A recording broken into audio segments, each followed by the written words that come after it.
Sainte Marie, Maman bon Dieu, pour nous. Saint Michel, tout bon ange bon Dieu, pour nous. Saint Jean-Baptiste et Saint Joseph, priez pour nous, priez pour nous, priez pour nous. Bonjour à tous, bonnes frères, bonnes sœurs, mauriciennes d'ici et d'ailleurs.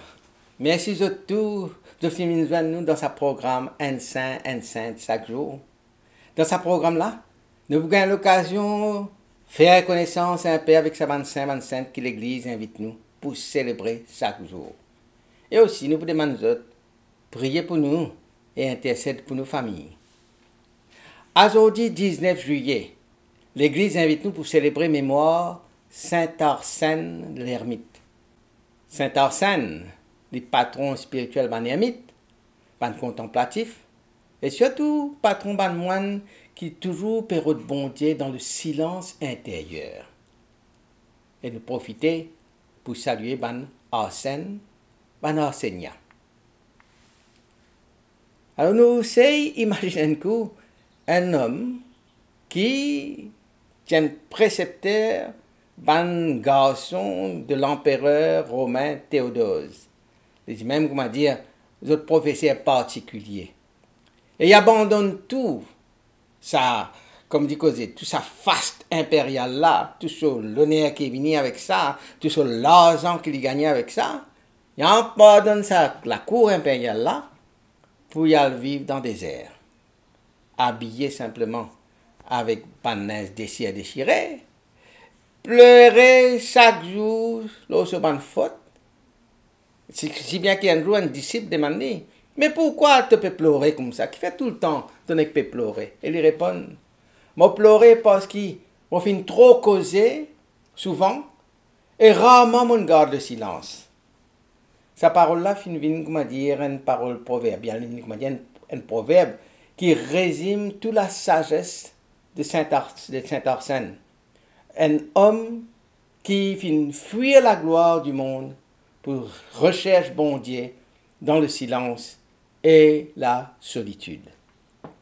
Alors, né vers 354 à Rome, d'une famille sénatoriale, son papa est sénateur, Arsène vit à l'époque de transition. L'Empire romain en déclin.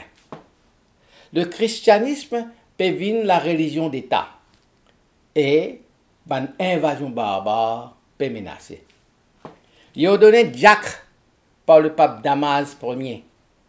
Après, il a envoyé à Constantinople comme précepteur, comme, disons, professeur particulier des princes impériaux, des enfants, des garçons de l'empereur. Mais vers 395, il quitte tout cela pour y aller vivre dans le désert en Égypte, là, où beaucoup de monastères chrétiens peuvent monter. Il vous passe plus que 50 ans là-bas et après il peut sauver les poils à Torah, près de Memphis, toujours en Égypte, à cause ban barbares peut attaquer, peut venir attaquer. Malgré sa haute éducation qu'il y a là, malgré ce passé prestigieux, Arsène est considéré comme le plus pécheur des hommes. C'est ça qu'il pensait qu'il était. Il pensait qu'il n'y personne plus pécheur qu'il est. Alors il refuse tout le l'honneur. Il vit dans l'extrême pauvreté. Il dort la terre. Il dormit à même le sol. Il pleurait chaque jour. Il fabrique des corbeilles pour être capable de vendre, il gagne des casses pour être capable de subsister comme moine, gagner sur la vie. Et un jour, une femme a insisté pour trouver. Il refusait. Il dit, si, comment dire, tu as envie de trouver moi ici, mais tu n'as pas pour trouver moi là-haut. Si tu veux me voir ici, tu ne me verras pas là-haut. Alors, le petit père, qui toute bonne distraction qui tu gagnes, tu es capable d'éloigner de Dieu. Même ça veut dire, sa rencontre, sa conversation avec sa femme-là, tu es capable d'éloigner de Dieu. Et pourtant, ban disciple qui connaît toujours fin dire que c'était l'homme le plus tendre, le plus doux qu'il a rencontré. Moment clé sur la vie, arrivé quand une tanne et la voix intérieure qui dit à lui. Imaginez, les dans palais royal, palais impérial, les précepteurs, les princes, hein, les fils de Théodose, hein, qui était l'empereur à cette époque-là. Et les temps la voix qui dit Arsène, sauver, quitte pas nous hommes aller, si tu as envie, sauve de la vie. Alors, les la même quitte tout. Les quitte tout ban privilège, les quitte le palais, les quitte tout sur l'argent, sur la fin matérielle, les quitte tout sur l'air, et les choisit la vie d'ermite. Ça soit radical. C'est une conversion intérieure qui vient de passer. Les papes fuient le monde par peur, mais il y a peut retirer de ce monde-là pour les capables mieux aimer et prier Dieu. Je dis que Saint Arsène y a le don de l'âme. Saint Arsène, ça peut pleurer constamment. C'est comment dire, ça peut vivre dans l'époque où c'est un guélard. Mais il ne dit pas que ça peut plaire de tristesse, mais ça peut pleurer de compassion et de repentir. Ce ban l'âme, tu trouves ban qui est autour de lui, tu trouves dans ce ban l'âme-là, comment dire, un don mystique. Un jour, un moine, tu trouves lui peut prier. Et le temps de trouver lui peut prier, tu as, comment dire, une lumière céleste qui te peut entourer. Et ça interprété comme un signe de sa proximité avec mon Dieu. Et pourtant, Saint Arsène, jamais il finit, comment dire, flatte ça dans là, jamais il finit, comment dire, mettre ça dans là comme un privilège, sa proximité avec bon Dieu. Même si, comment dire, ben là, il trouve la lumière, les pour vous dire comme ça, mais ça c'est un simple petit déclat, ça, c'est pas non rien ça. Saint Arsène, il n'a pas fin fondre aucun ordre monastique, mais il fin inspire des générations et des générations de moines qui finissent venir après. Ce ban l'enseignement compilé dans un écrit, ban Père du désert, et dans ce propre d'un propre document qu'il a écrit, si nous sommes capables d'appeler ça comme ça, un guide spirituel pour les moines. Ce sacrifice, c'est ça. Renoncer à tout confort, à toute reconnaissance, vivre dans l'anonymat, mourir seul, mais en paix. Alors aujourd'hui, nous encore pécose Saint Arsène, encore pécose comme un saint qui est un message pour nous dans un monde bruyant et agité.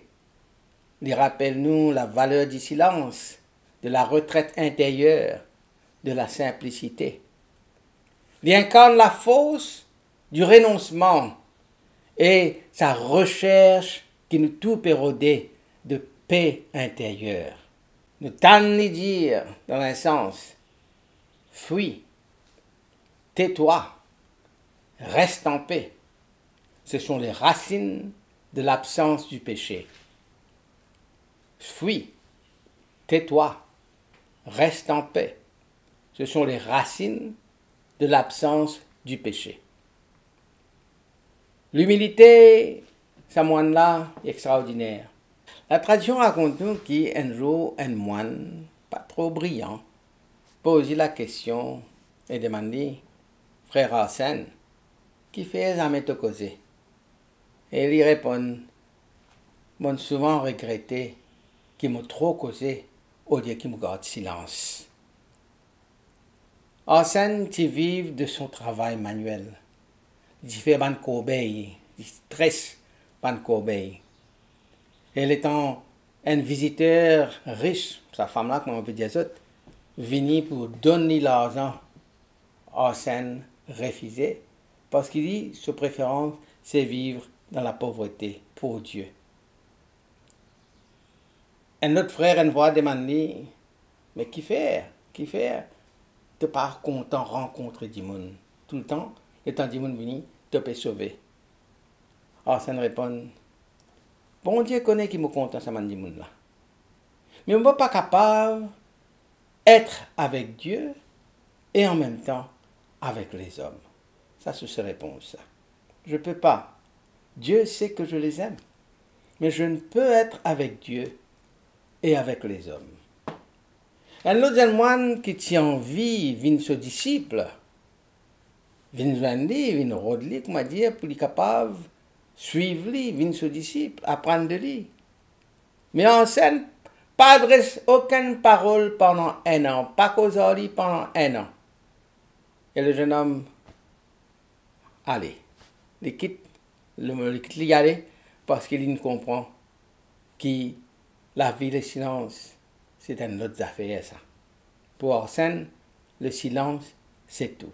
Donc, vivre mon disciple, apprendre la vie de silence. Un autre frère trouve Arsène, peut prier comme on disait tout à l'heure là, entouré avec la lumière douce, la lumière céleste. Et tant frère là, il dit comme ça, hein, il y a la lumière autour de toi. C'est ça qui doit interprété comme sa proximité à Dieu. Mais Arsène lui répond simplement, ça, ce n'est qu'une réunion de soleil qui t'appelle tableau, moi. Donc, tout ça explique l'humilité de la personne, du saint, d'un monde saturé de bruit, de performance, d'images.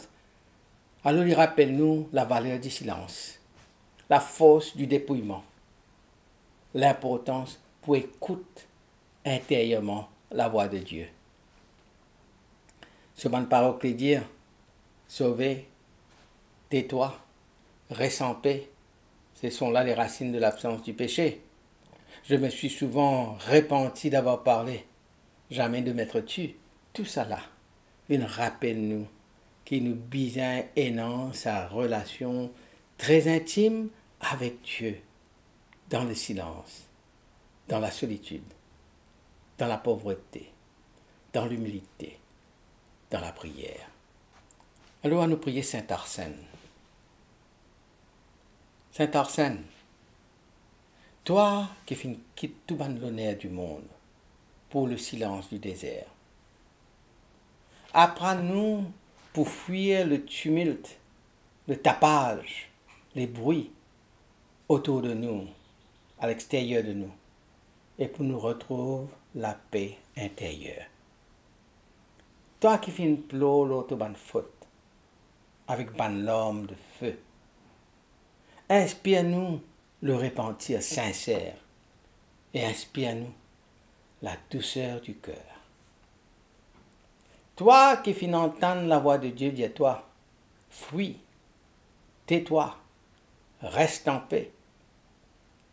Apprends-nous, pour écouter ça même la voix, dans le secret, nous l'âme, dans le secret, nous les cœurs. Toi qui finis vivre dans l'humilité, le travail et la prière, intercède pour nous, afin qu'il nous trouve la force pour renoncer à l'inutile, et pour qu'il nous vive de l'essentiel et pour l'essentiel, c'est-à-dire l'amour de Dieu et l'amour du prochain. Garde-nous fidèles dans l'épreuve, silencieux dans la tentation et paisibles dans la prière. Amen. Qui mon Dieu bénisse et que tous les bonnes proches, qui sur l'esprit habite toujours dans eux, qui nous protège toujours et partout, au nom du Père et du Fils et du Saint-Esprit. Amen et à demain. Saint-André et Saint Matthieu, priez pour nous. Saint Jean, Saint Marc et Saint Luc, priez pour nous, priez pour nous, priez pour nous. Sainte Marie-Madeleine et Saint Étienne, priez pour nous. Saint Ignace et Saint